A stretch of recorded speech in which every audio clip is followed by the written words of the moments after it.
and it's a pleasure to serve under your chairship and to have sat through the wide range of contributions to this debate. I think that's probably the only way I can describe them. And I do appreciate that it is a contentious issue, although I don't think it's a difficult issue, because actually at the heart of this, although the petition is about parental rights, at the heart of this issue are children's rights. And I think, unfortunately, some of our speakers today have forgotten that. And I rise to speak as far as I'm aware, the only member of the LGBT community to have spoken. I am a lesbian, and I started school, primary school in Scotland, the year that Section 28 came into force. This year, my 4.5-year-old niece will start school in Scotland, the first year that inclusive education will be brought in Scotland. And that is a source of great pride for me. But as the Honourable Lady for Walthamstow mentioned, and unfortunately she's not in her place, the kind of bullying that people like me and people like some of my friends and colleagues experienced and still experience in school is because of a fundamental lack of education, understanding and intolerance. And I absolutely respect the right of religious communities, and I absolutely respect the right of parents. But what I would say to them is if they want an inclusive society, and each religious group wants themselves not just to be tolerated, but to be accepted, then surely the best way to do that is to have our children in their schools properly educated about the range of families, about the range of religions, and of the range of people that we have in our society. And of course this issue is devolved, and I take on board the points that have been made by a number of members about the implementation and the stress and concern that that has caused in some communities, and that is regrettable. And none of us are perfect, no government and no party, but we are in the situation, certainly from a Scottish perspective, that the majority of parents in Scotland want schools to teach RSE. 92% in 2016 in an independent poll for the PSHE Association. So I just want to bring that Scottish perspective to that. And it has been said already, nearly half of LGBT pupils, 45%, are bullied for being LGBT. And some of you, I'm sure, will be aware of the work of Laura Bates, the founder of the Everyday Sexism Project and the writer of many an excellent column and book, most recently a book called Misogynation, which I would suggest all members add to their reading list.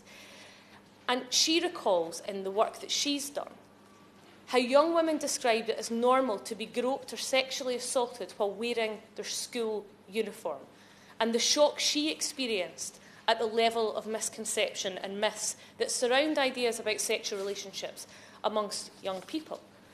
And I think the point that a number of members have made about tracking the number of children in each school that are being taken out of RSE and discussions with those parents about how they are teaching their children and what they are teaching their children is actually a very sensible idea.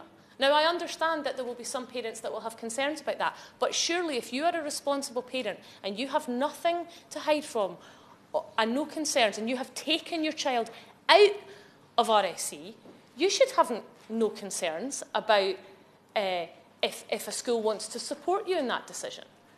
And the point that so many vulnerable children are being taken out of RSE, and are they themselves the ones who need this education and need this support, I think goes to the heart of it. And as the SNP spokesperson on DCMS, the phenomenon of online harm and the issue around this, again, Laura Bates highlights this. She points out how drastically outdated the UK government's current guidelines are. I think it's 19 years since they were updated, although I know that the Minister was on his feet. I managed to catch part of his speech before I came in here.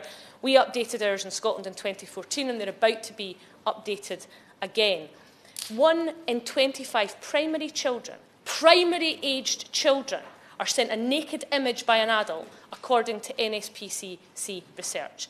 So not only do educators have the responsibility to teach young people about sex and relationships, but they also have other related issues, such as consent, conducting respectful relationships, and the nature of unsafe relationships and abuse. And I appreciate that in some quarters it may not be a popular view, but my view would be taking your child out of that vital education can only be damaging if you are not trained to the appropriate level and have the appropriate knowledge to prepare them from what they are absolutely going to face. And as the Honourable Lady for Warrington North, who spoke so powerfully in her debate, in her contribution, said rightly, you know, you may be able to control what your child has on their phone, what you have on your home computer, although that in itself is debatable. I think there was a really concerning article in the Times today about TikTok, the app that's asking children to strip.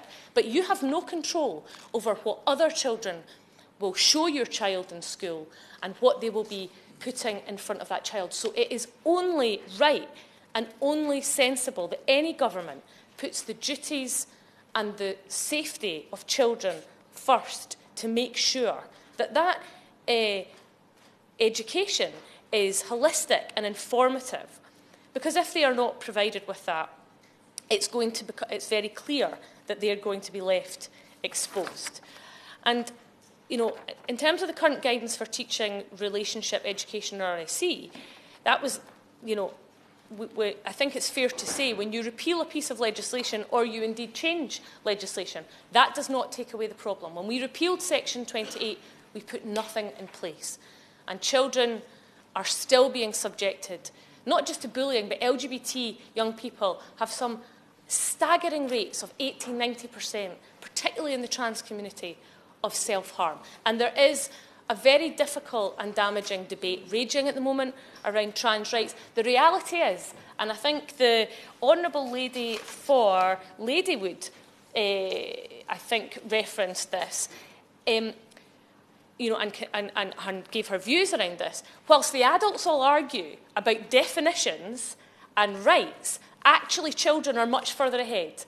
When I go to my local LGBT group, the Glitter Karens, and talk to them, and some of those young people are much, much better informed than most of the adults I know. The reality is those discussions and that education is taking place outside of schools. Now, in Scotland, our education, our LGBT education will be world leading, and I want to pay tribute to the Time for Inclusive Education campaign, to Stonewall, to LGBT Youth Scotland, and my colleagues in the Scottish Government, particularly John Swinney and Christina McKelvey, because they have been bold, and they have been brave, and they have brought that forward, and they have consulted widely. Now, I know there will still be people who will have concerns, and we must work constructively, as I know and I hope that the Minister will, on the concerns that members have raised about the legislation in England and Wales.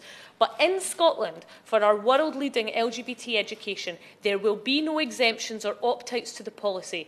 It will embed LGBTI inclusive education across the curriculum and across subjects which the Scottish Government believe is a world first.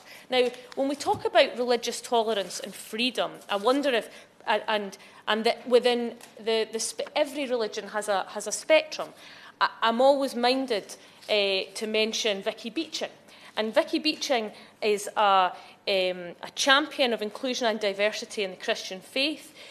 She is a lesbian, but also identifies as an evangelical Christian. And when she came out a few years ago, before I came out, I remember having a discussion with her at an event about what her experience was like. She faced huge backlash and huge persecution, but she has pressed on. Her book, Undivided, is absolutely worth a read. Another one that members should add to their reading list. But she has, in her book, Undivided, she talks about the reading and the interpretation of the Bible, of religious texts, and how certain communities can, for their own ends, interpret texts in a certain way, and how, as we move on, and as society progresses and evolves, people read texts in different ways. Now, I am not about to preach to any religion about how they should look at their texts, but it's interesting to know that somebody like Vicky from the Christian community talks from a scholarly and theological perspective about the Christian faith, and about how some in the Christian faith have interpreted what the Bible says about LGBT people. And I think it is absolutely vital that we make sure in our schools, in our societies, we recognise how society has moved on. Pornography has become a huge issue, and as many members have said, the sense of self that young people have, the issues that they will come up against about consent, and that it is not just pornography, but just advertising in general, the way that our bodies, the way that how we should look, how women should look, is portrayed, is hugely damaging. And if we don't teach our children how to interpret that and how to have meaningful, consensual and well-developed relationships, we are setting them up for spectacular failure. And as legislators, you know, while some will argue it's not for us to interfere, I absolutely take my responsibility as an elected parliamentarian to make sure children, wherever they are properly educated and prepared very, very seriously. So I'm sure the Minister will respond to the concerns that some of those have had. I do take on board the concerns that some of my own constituents have raised, but I also am conscious of what the Honourable Lady for Brighton Pavilion said, that there seemed to be quite a bit of misinformation in there, that the petition says we have grave concerns about concepts, sexual and relational concepts, but doesn't go into specifics, that a lot of misinformation has seeped out there into the public domain, and it's very important that we counter that. So, Sir David, I would just close by saying there is a wealth of incredible literature out there to counter some of the narratives that are out there about sex and relationships and consent. I would just like to pay tribute to Lucy Ann Holmes. She was the founder of the No More Page 3 campaign, and it's a shame that the Honourable Lady for Brighton Pavilion is not here, because she famously wore that T-shirt in Parliament. And Lucy Ann Holmes did, I think, a huge amount for feminism when she and her feminist colleagues managed to get rid of the of topless women on page 3. And the work that she has done since then, she's just brought out a book called Don't Hold My Head Down. It's a memoir about sex, and it's another one to add to your reading list, because it talks about her journey into self-love and empowerment through sex, and what healthy sex and healthy relationships should and could look like. And I have to say, in reading it, it was almost like going on a journey through my own experiences, because the reality is so many of our young people are growing up either in abusive relationships because they're experiencing them at home, they're seeing them on television, in the media, and they don't understand what should be respectful and should be consensual. And we must absolutely give them the best start in life, have inclusive education, and do everything we can to make sure that they are supported and can have fulfilling lives and be, above all, safe and protected.